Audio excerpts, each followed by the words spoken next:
gravada em inglês, geralmente. É isso daí. Sejam muito bem-vindos àqueles que estão online aí. Na aula de hoje, graças a todos os deuses do céu e da terra, nós temos aí um pouco mais de alunos online. Na segunda-feira nós não tivemos aula porque foi feriado, e na sexta passada eu dei aula para 3 alunos. Então, sejam muito bem-vindos os meus queridos 7 alunos que estão online aí. Fico muito contente de tê-los por aqui.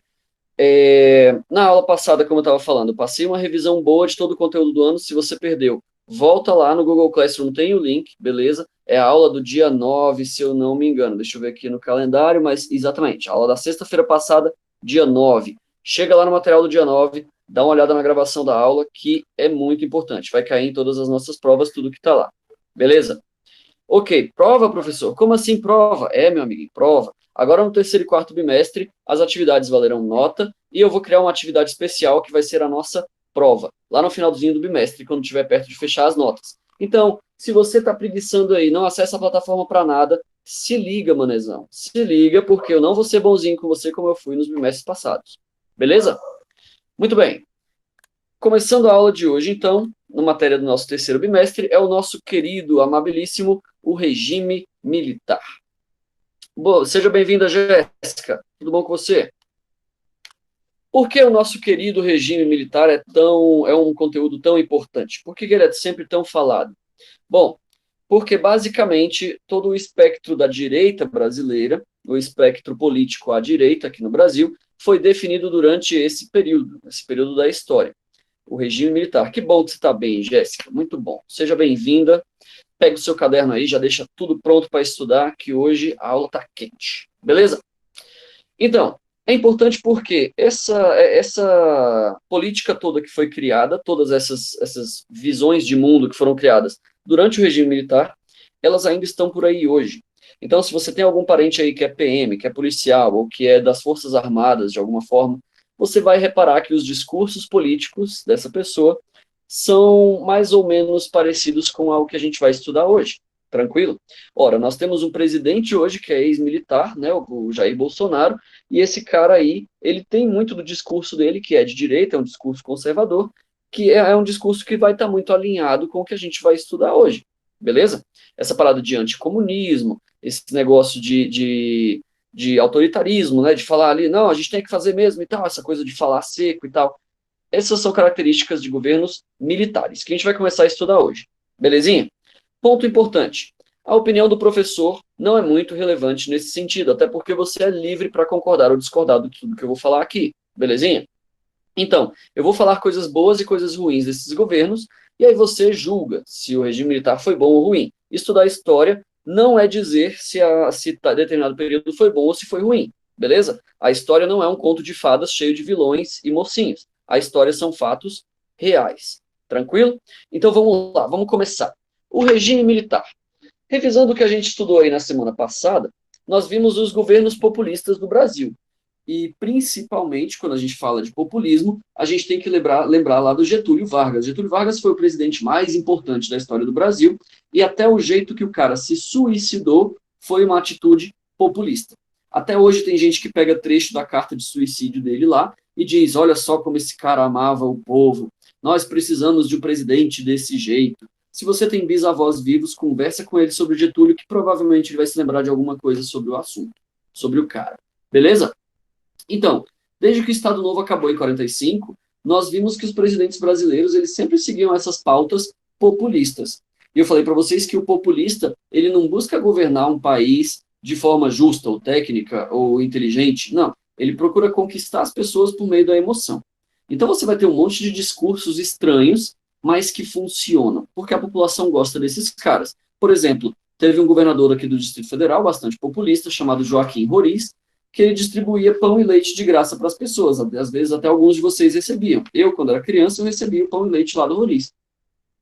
É um tipo de coisa que vai resolver o problema da fome, por exemplo, entre os mais pobres? Não, não é uma atitude muito prática.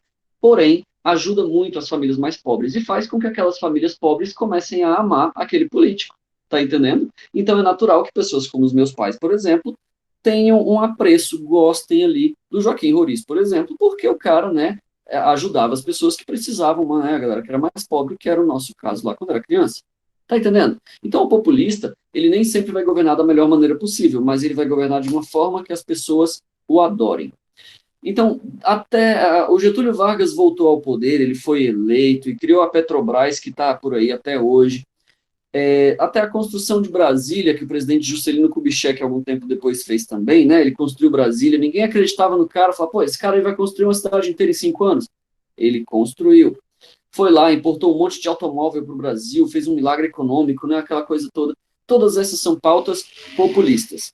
Sempre que você estudar aí na internet ou em qualquer lugar sobre Getúlio Vargas, sobre Juscelino Kubitschek, sobre General Dutra, sempre vai ter discursos falando que esse presidente era muito bom, que esse presidente era muito bonito. E que diabos é esse barulho lá fora? O vizinho resolveu cortar a grama com um cortador de grama. Deixa eu fechar a janela aqui só um minutinho aí, rapidinho.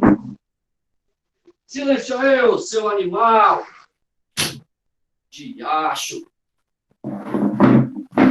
Eu chamo ele de animal todos os dias. Eu acho que ele já aceitou para si esse título e está se comportando como um animal. Deve ser isso.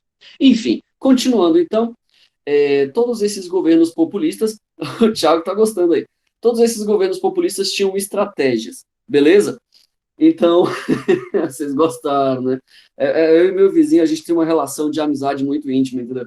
Eu xingo ele de animal, ele me xinga de viado, e aí a gente se xinga. Só a gente só nunca caiu na porrada. Mas ele é muito gente boa, ele só é muito barulhento mesmo. Enfim, continuando, Baitola. Baitola é ele, pô. Enfim, continuando então, João Goulart, que foi o último presidente dessa época populista aí, ele fez uma proposta aí de reformas de base. O que eram as reformas de base lá do João Goulart? A gente estudou lá no finalzinho do segundo bimestre, que basicamente o cara começou a ver todas as bases da sociedade. Por exemplo, as pessoas recebem o salário num banco e pegam muito empréstimo, então vamos fazer uma reforma bancária para diminuir os juros. Tem um monte de fazendas grandes que não produzem nada, o cara é só dono de um monte de terra. Então a gente vai pegar essa fazenda grande, dividir em várias partes menores e distribuir para os mais pobres poderem plantar, por exemplo. Reforma agrária, né, o nome disso. Essas reformas, elas eram discurso populista. As pessoas começaram a amar o João Goulart, ou Jango, por causa dessas reformas. Só que os militares olhavam essas reformas e falavam, mano, essas paradas aí que esse cara está dizendo são as mesmas paradas que os cubanos fizeram, e Cuba virou uma república comunista. Cuba passou por uma revolução comunista. Então, essa história do Jango aí é perigosa. E aí, como a gente estudou, começaram a pressionar o João Goulart, afastaram ele do governo, fizeram um parlamentarismo temporário lá e tudo mais, até que no fim das contas, a pressão inteira, todo esse problema, toda essa tensão, culminou em uma grande passeata, que foi a Marcha da Família pela Liberdade com Deus, a Marcha da Família, para reduzir o nome. Marcha da Família, então, foi organizada por pessoas conservadoras como os militares, os católicos, essa galera, né, mais das antigas, pressionando contra a Revolução Comunista do João Goulart. Vale lembrar que no Brasil tinha passado por várias revoluções comunistas, né? Tentativas de revoluções comunistas, teve a intentona comunista nos anos 30, teve a tentativa de golpe da Ação Integralista Brasileira, o próprio Getúlio Vargas deu um golpe militar em si mesmo, lá em 1937, e criou o Estado Novo. Então, essa ameaça de revolta comunista, de revolução comunista, era muito real, principalmente porque o mundo estava no meio da Guerra Fria, beleza? E aí, o que aconteceu é que no dia 31 de março de 1964, uma data que até hoje os militares comemoram, eu sei disso porque o meu pai é militar, meu pai é sargento das armas, e aí ele ainda tem alguns apegos aí a essa época. Essa é uma data que até hoje eles comemoram. Por quê? A população da classe média lá fazendo a passeata, né, a Marcha com Deus, pela liberdade, tá, a Marcha da Família, pressionavam para que o Jango saísse, e aí os militares aproveitaram esse momento e afastaram o Jango do poder. O João Goulart, então, se exilou primeiro no Rio Grande do Sul, depois ele foi embora para a Argentina, se eu não me engano, ou foi para o Paraguai. Vale a pena dar uma pesquisada sobre isso aí. O fato é que ele saiu do Brasil. Beleza? E aí, agora o meu gato está caçando uma abelha aqui em casa. Olha que beleza, né? Um dia perfeito para dar aula, fala sério. E aí o resultado, então, foi que no dia 31 de março aconteceu o que a gente chama de o golpe militar de 64, ou como os militares chamam, a Revolução Militar de 64. Coloquei para vocês olharem uma capa da Folha de São Paulo, o jornal, dizendo que o Congresso, que são os deputados e senadores, declaram a presidência vaga. Ou seja, não temos um presidente. E aí o líder da Câmara dos Deputados, o deputado Mazzilli, acabou assumindo como presidente temporário. E aí eu coloquei uma imagem aí dos militares para vocês terem uma ideia de como era a linha dura. A gente vai estudar esses caras todos daqui a pouquinho. Pois bem, então quem foram esses governos militares? Ora, eles declararam a presidência vaga, organizaram ali uma eleição indireta, onde os deputados iriam escolher um novo presidente, beleza? A população não ia votar. E aí, essa eleição acabou escolhendo um cara chamado Humberto de Alencar Castelo Branco. Castelo Branco foi o nosso primeiro presidente militar, então, eleito ainda lá em 64 pelos deputados, ele assumiu em 65, e tem um esqueminha que eu vou colocar aqui nessa gravação, porque é muito importante, não só para agora, mas para o Enem e para o vestibular, quando você for fazer isso lá nos anos seguintes. Quando você pensar na ditadura militar, você tem que olhar para a palma da sua mão direita. Pega a sua mão direita e olha para a palma dela, beleza? O primeiro presidente vai ser o seu dedo mindinho. Nós tivemos 5 presidentes, cada presidente é um dedo, beleza? Quanto mais baixo o dedo, mais tranquilo era o presidente. Quanto mais alto o dedo, mais bravo era o cara, beleza? Então, o primeiro presidente aqui que a gente está estudando era o Castelo Branco. Tranquilo? É o seu dedo mindinho aí, olhando para a palma da mão direita. O dedo mindinho é o general Castelo Branco. Ele criou, então, um esquema no Brasil, onde extinguiu todos os partidos políticos. Ele falou, olha, a gente não pode virar comunista, a gente tirou o João Goulart justamente porque o cara era comuna, então vamos criar um esquema aqui onde não tenha mais partido político comunista no Brasil. Não vai mais ter. A gente vai fechar todos os partidos e agora só vai ter 2. Beleza? Um que é a favor do governo militar e outro que vai fazer uma oposição ao governo militar. A gente vai ter a galera pró e contra, né? A galera contra e a galera a favor, e eles vão discutir e a gente vai ter liberdade, mais uma liberdade controlada. Tá entendendo? Isso tudo foi ideia do Castelo Branco. E você vai começar a perceber, então, que a democracia, essa liberdade de pensamento, vai começar a diminuir. Por quê? Eu quero ser socialista no Brasil, quero ser de esquerda. Posso? Não. Os 2 partidos que o Castelo Branco criaram, né, que ele criou, ele é um só, os 2 partidos que ele criou, nenhum deles era socialista. Os 2 partidos eram, vamos dizer aí, meio que de direita. Só que um era mais próximo do governo, outro era mais afastado. O MDB, o Movimento da Democracia Brasileira, esse era o partido de oposição. E a Arena, que era a Aliança Renovadora Nacional, acho que é renovadora, se não me engano, era o partido alinhado ao governo. Dessa forma aí, os deputados iriam discutir lá as leis e tudo mais, sem a presença de comunistas e socialistas no Brasil. Não preciso dizer que, num contexto de Guerra Fria, esse governo militar nos deixava muito próximos dos Estados Unidos, beleza? Então, dessa vez agora, o Brasil se afastava de vez da Rússia comunista e de todos os comunistas de um modo geral, e no contexto de Guerra Fria, então, a gente começou a se aproximar de vez dos Estados Unidos da América, beleza? Pois bem, o Castelo Branco ele criou, então, um modo de governar chamado de ato institucional. Mas para entender o ato institucional, você tem que entender mais ou menos como funcionam as leis.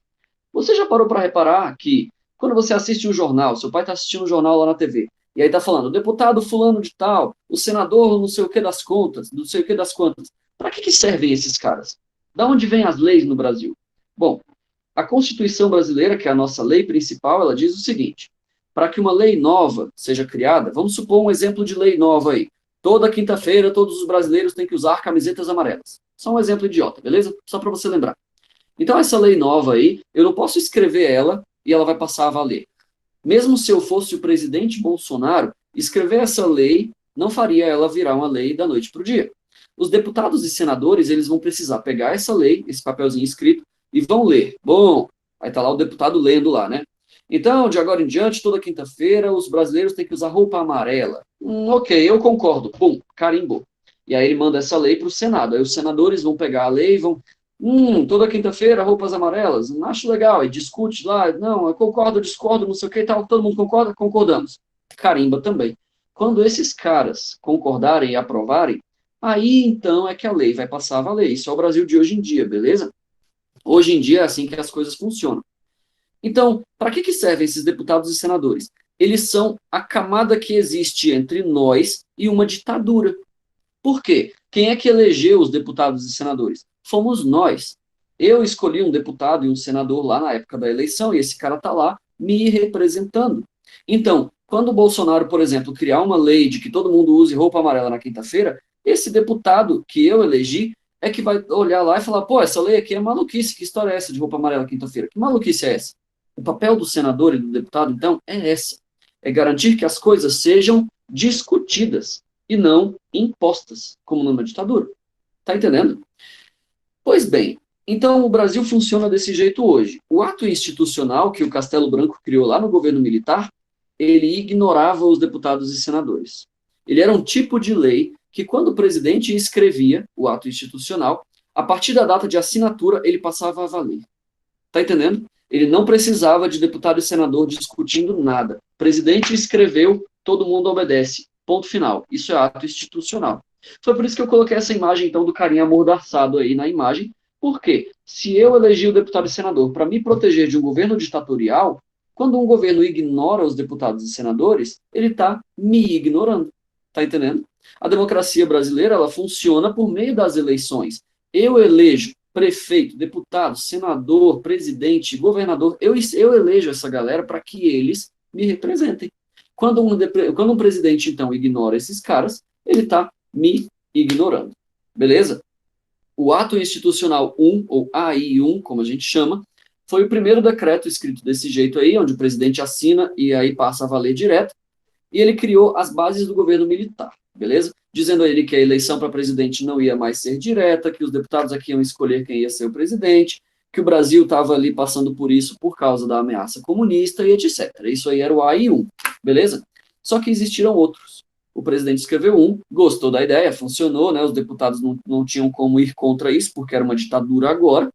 O ato institucional 2 foi escrito logo depois. O Castelo Branco escreveu uma outra lei lá, então, o AI-2, onde dizia lá, os governos estaduais, os governadores de cada estado, podem ser comunistas. Então, isso aí é perigoso, a gente não pode deixar esses comunistas nos estados.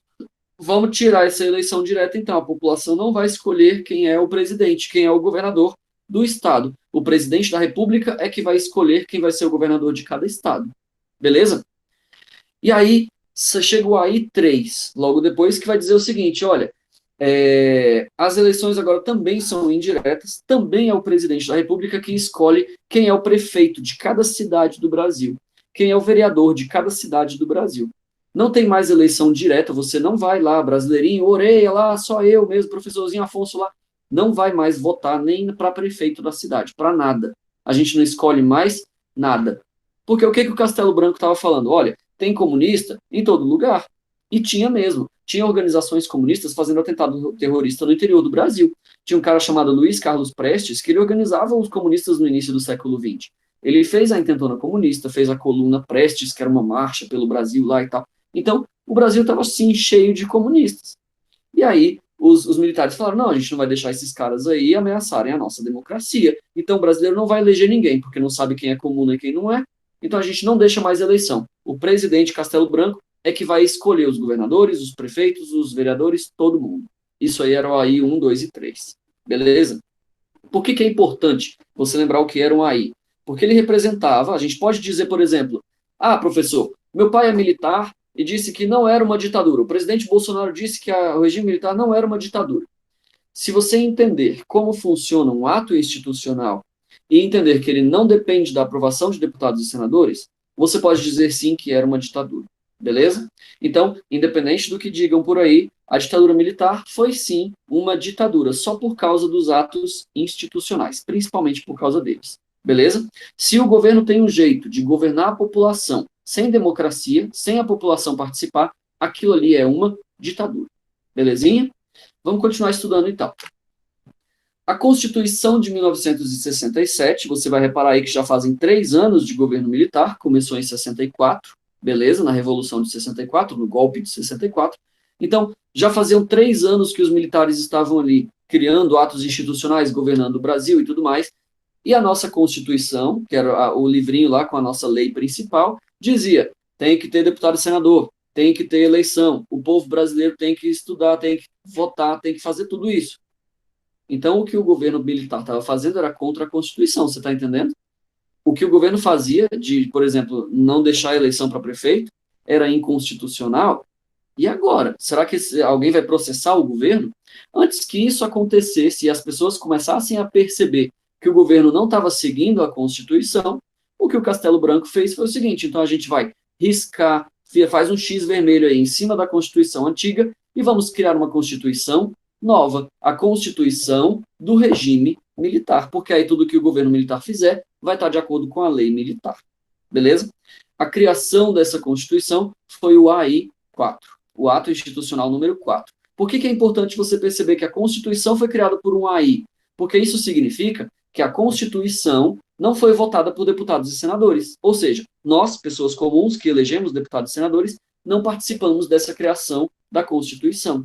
O governo disse lá que todo mundo vai usar roupa verde na terça-feira e a gente vai ter que concordar com isso, porque é um ato institucional. Tá entendendo como é que é?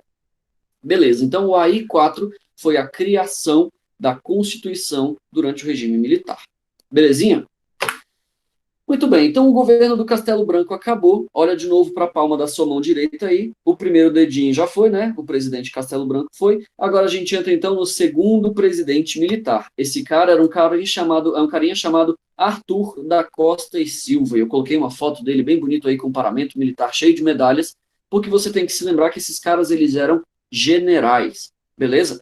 Não era um oreiazinho militar qualquer não. Era um cara estudado, era um cara inteligente, era um cara que tinha conseguido várias honras militares, beleza? Eles escolhiam esses caras para governar o Brasil, na ideia de que o Brasil, então, seria governado pelos melhores indivíduos, pelos mais capacitados. Tá entendendo como é que é?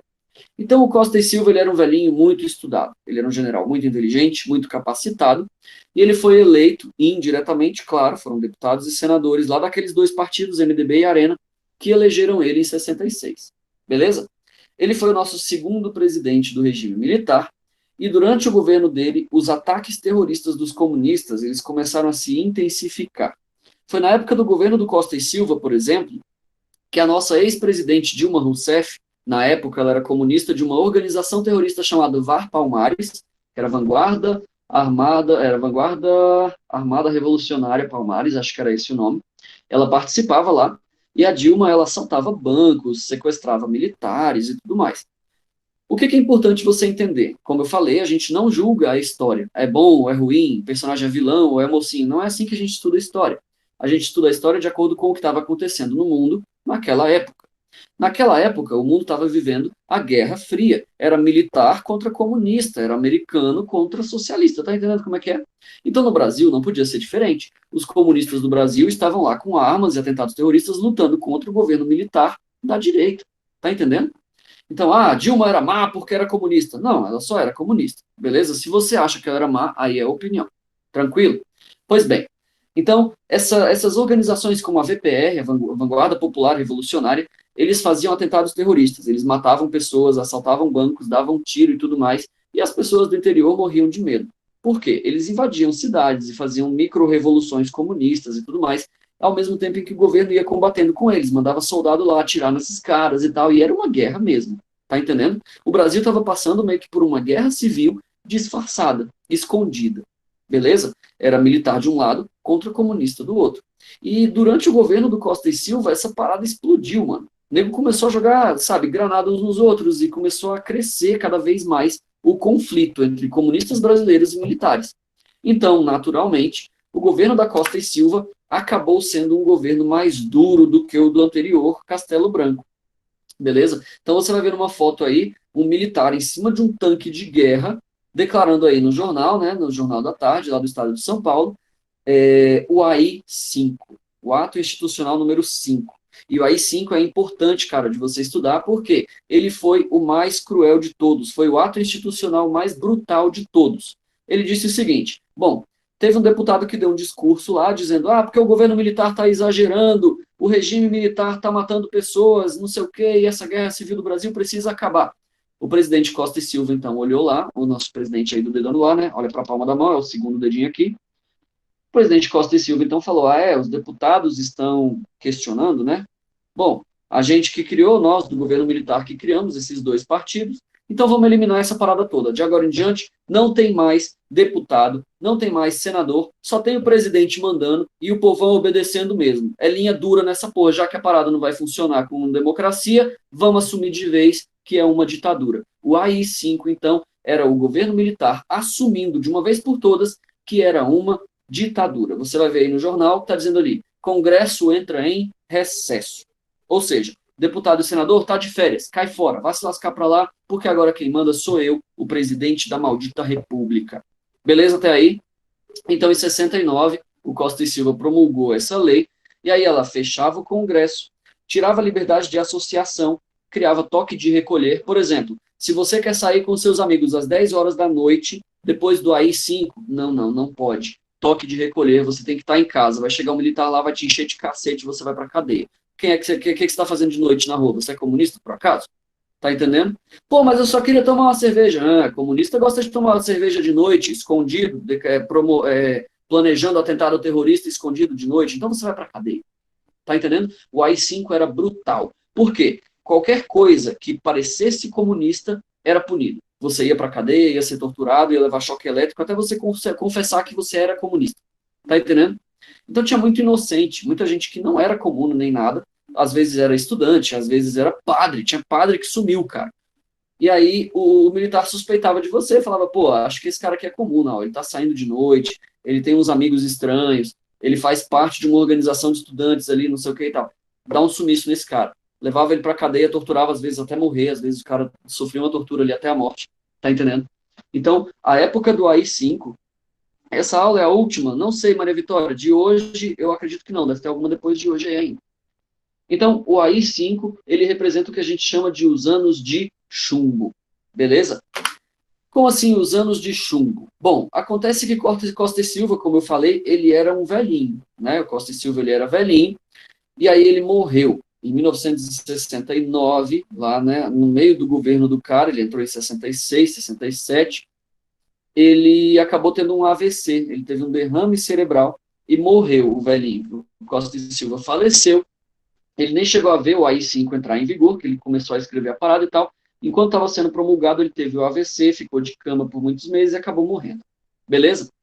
Só que os militares falaram, não vai ter vice não, porque o vice não era militar. O vice-presidente, ele era civil. E aí os militares falaram, não vamos deixar um civil governar não, porque civil é tudo comunista, militar é que é confiável, a gente não confia em civil, então vamos criar um AI aqui, era o AI-12, já estava no 12. Criaram o AI-12 e falaram, não, o presidente não vai governar coisa nenhuma, a gente vai colocar 3 militares aqui para juntos governarem até a próxima eleição, beleza? E aí eles afastaram o vice-presidente civil, criaram a junta ali e tal, fizeram a eleição, e aí, em 1969, no dia 30 de outubro, foi eleito o presidente Emílio Garrastazu Médici. Mais uma vez, olha para a palma da sua mão aí, o primeiro era o Castelo Branco, o segundo já é mais alto, lembra quanto mais alto o dedo, pior o governo? O Castelo Branco foi um pouco mais duro, e agora, meu amigo, é o dedo mais alto de todos ali, ó, o dedo do meio, tá vendo? Esse dedo do meio é o Médici. O governo Médici era brutal. Ele falava, comunista, se eu pegar, eu arrebento. Eu não vou deixar governar. E ele falava isso mesmo, essa é uma frase histórica, não estou inventando. Então, o Médici, ele dizia, vamos combater o comunismo de um jeito que esses caras não vão mais existir no Brasil, eles não vão ter para onde fugir, a gente vai caçar eles em todo lugar. Beleza? Então, o presidente Médici, ele tomou posse do cargo em outubro de 69, e aí ele era esperto. Ele falava, não, eu quero que o Congresso esteja aberto, quero os deputados lá trabalhando para o povo ver que é democracia. Só que era tudo mentira, não era democracia, era uma ditadura. Ele assumiu por meio de uma eleição indireta, sem nem o Congresso estar aberto. Então quem escolheu ele foram só os militares, sem deputados, sem nada. Tá entendendo? Mas ele queria que o povo achasse que estava vivendo uma democracia. E esse cara era muito esperto. Ele ficou famoso por liderar o governo mais autoritário e violento de todo o regime militar. E aí você pensa, pô, então o povão devia odiar esse cara, né? O povo brasileiro devia detestar esse cara. Não. O povo brasileiro gostava do regime do Médici de um modo geral. Por quê? Primeiro porque tinham medo de comunista. Eles falavam muito mal dos comunistas, que eles comiam criancinha, que eles faziam atentado terrorista, aquela coisa horrível e tal. Então o povo morria de medo de comuna. E aí o Médici, com todo aquele discurso violento contra comunista, o povo, né, o povo leigo aplaudia, beleza? E aí, ao mesmo tempo, esse cara promoveu uma coisa que ficou conhecida como o milagre econômico. Claro que não era um milagre, ele não era Jesus, né? O cara pegou um monte de dinheiro emprestado com os Estados Unidos, que agora era nosso amigão no meio do regime militar, né? Por causa da Guerra Fria. Pegou um monte de dinheiro emprestado, investiu lá de um jeito tal no desenvolvimento do Brasil, que começaram a surgir grandes obras por todo o Brasil.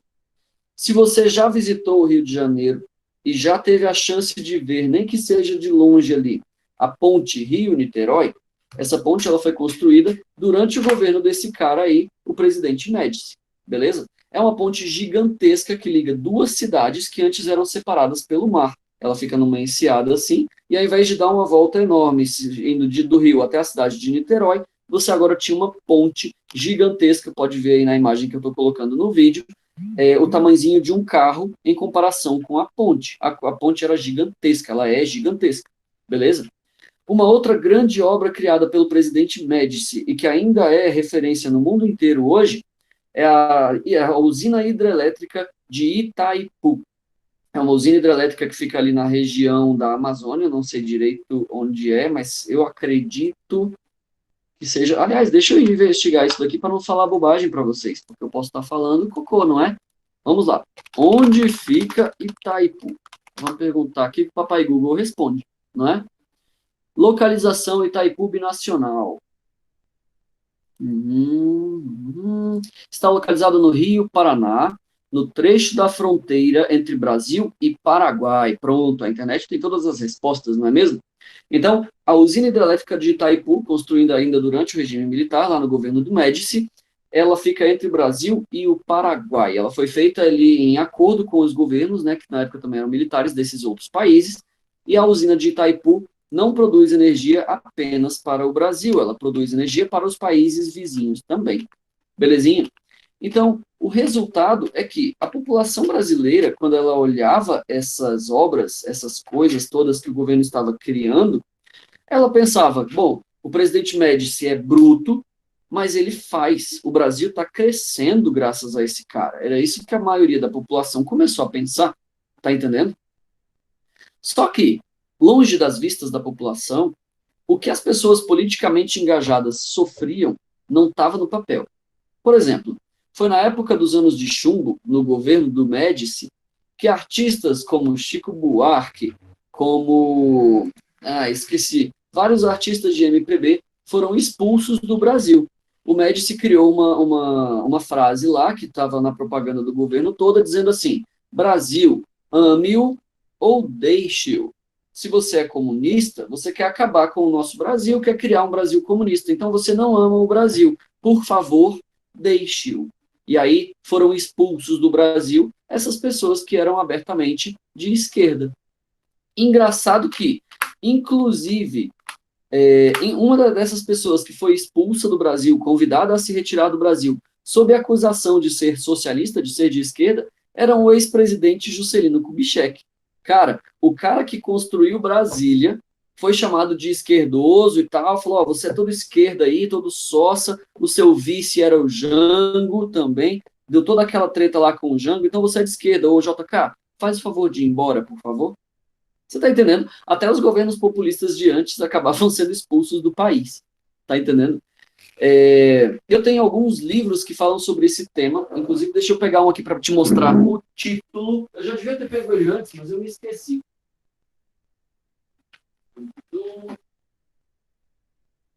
Existem alguns livros da literatura brasileira que falam sobre esse período e que é legal você ler quando você estiver em quarentena sem nada para fazer. Procure pela internet esse livro aqui de um carinha chamado Caio Túlio Costa. O nome é Cálice. Esse livro ele é excelente e ele conta a história de estudantes que viveram na vida real. Não é de ficção, foram caras que realmente viveram por aí e tal, e que faziam parte de organizações estudantis. O que é uma organização estudantil?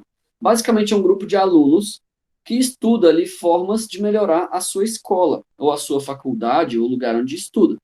E aí, tendo-se organizados, eles pedem para o governo, eles falam lá para o governo, por exemplo, olha, a nossa faculdade aqui não tem um restaurante, vamos fazer um restaurante para os universitários estudarem aqui e tal, né, para poderem comer mais barato e tudo. É para isso que servem as organizações estudantis. O colégio de vocês, o SED 619, deve ter, se eu não me engano, um grêmio estudantil, que é um grupo de alunos que se organizam para conversar com a diretoria e dizer, olha, os alunos acham que seria legal ter 2 intervalos ao invés de um. Ou os alunos acham que seria interessante fazer, sei lá, um evento de lá no final do ano, né, valendo ponto extra. Essas propostas, elas estão nas mãos aí das organizações estudantis. Só que, quando essa galera se reúne e começa a discutir coisas, o governo militar olhava para elas e dizia: ei, peraí, vocês estudantes são comunistas, é? Vocês estão se organizando e tomando decisões? Não, isso aí está errado. E aí existiam casos, como o do estudante Minhoca, Minhoca era o apelido dele, eu não me lembro o nome dele, mas aqui no livro fala, conta a história dele direitinho, que acabou sendo assassinado por oficiais do governo. O governo pegava os caras, ia interrogar eles, e aí eles acabavam morrendo no meio do processo de tortura. Claro que, professor, quer dizer que nenhum estudante era comuna? De jeito nenhum. Igual eu falei lá no início, tinha comunistas no Brasil de fato. Tinham pessoas que realmente organizavam atos terroristas. E algumas dessas pessoas estavam, sim, nas faculdades e nas escolas. Tá entendendo como o processo é difícil de julgar? Porque você pensa assim, pô, esse governo é mau, ele está matando estudante. Mas tinha gente que não era estudante. Você tinha, sim, agitadores, organizadores de partidos comunistas que estavam escondidos dentro da academia. A academia é como a gente chama a faculdade, né? Que estavam ali dando aula como professores na faculdade, ou disfarçados como alunos da universidade, assim por diante, e que, na verdade, eram agentes políticos. Tá entendendo?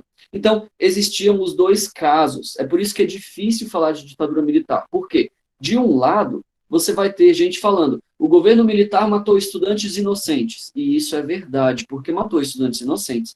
Mas, ao mesmo tempo, você vai ter militares de direita aí falando, esses comunistas estavam tudo escondido dentro da faculdade. E também era verdade, porque tinha agentes comunistas, sim, disfarçados nos órgãos públicos lá, escondidos e tudo mais. Tá entendendo? Então, isso justifica que o governo Médici usasse tanto a força bruta para combater os comunistas?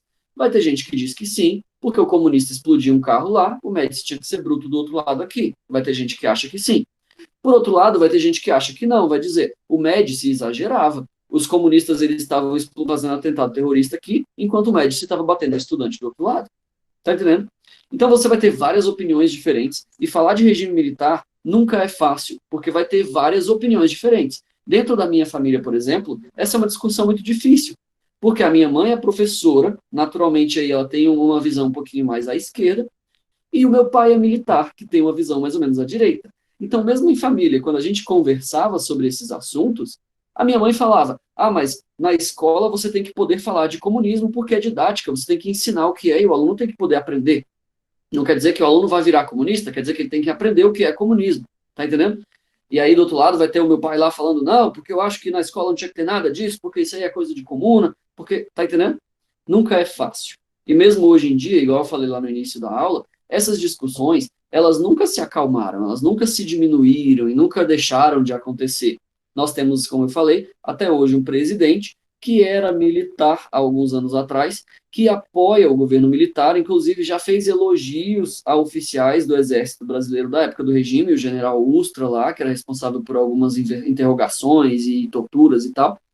E o Bolsonaro falava lá, né, por general Ustra, não sei o que e tal. Então, é muito contemporâneo. Apesar de os anos 60, os anos 70 estarem aí 70 anos atrás, 40 anos atrás, décadas e décadas, né? Faz muito tempo que aconteceu o regime militar. Apesar de fazer muito tempo, ainda é muito contemporâneo. Porque, como eu falei para vocês, a política moderna foi moldada por esses caras. E não só no aspecto negativo, mas também no aspecto positivo.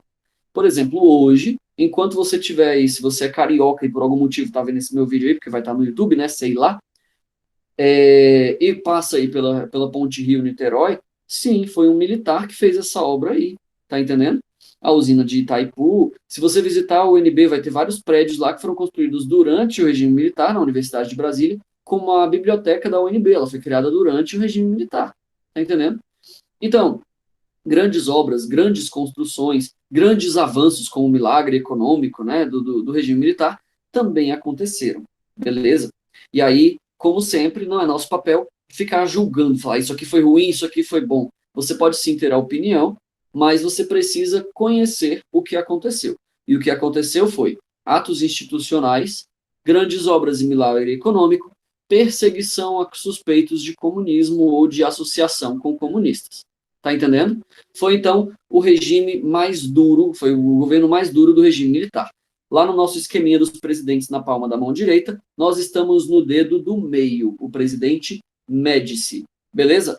Na aula que vem, da segunda-feira, estudaremos os dois últimos presidentes, o presidente Ernesto Geisel e o presidente Figueiredo, que é o dedinho menorzinho, que foi o presidente mais de boa de todo o regime militar. Belezinha? Queridos, se vocês ainda têm alguma dúvida, algum problema, eu coloquei esse fim aqui, mas está igual da semana passada. Feriado na segunda, isso aí tá furado, tá? Não sigam isso daí. Tá errado, é porque eu errei. Então, se você tem alguma dúvida, eu estou online aqui por mais 5 minutos. Esse material vai estar disponível lá no Google Classroom. Acessa lá se você não entendeu, se você perdeu um pedaço da aula, beleza? Vai estar gravadinho lá, disponível no YouTube. Você não precisa baixar nenhum arquivo, é só acessar no seu YouTube lá, ver na qualidade baixa para não comer sua internet inteira, mas assiste a aula, beleza? Vou colocar também texto complementar. Vou criar uma atividade hoje, já a primeira atividade do terceiro bimestre. Fiquem atentos, porque as atividades desse bimestre em diante vão valer nota. Eu vou criar elas valendo nota, beleza? Então, não dá bobeira, não perde tempo. Vai lá e faz as suas atividades. Queridinhos, no mais, um forte abraço. Um excelente fim de semana para vocês. A gente se fala aí na segunda-feira, beleza? Segunda-feira temos aula ao vivo de novo. Se você conhece algum brother aí que não está entrando na aula, chama ele. Fala, vem assistir a aula de história que é massa, beleza? É nóis, Jardiel, tamo junto, hein? Bom fim de semana, meu amigão. Tchau, tchau pra vocês, hein?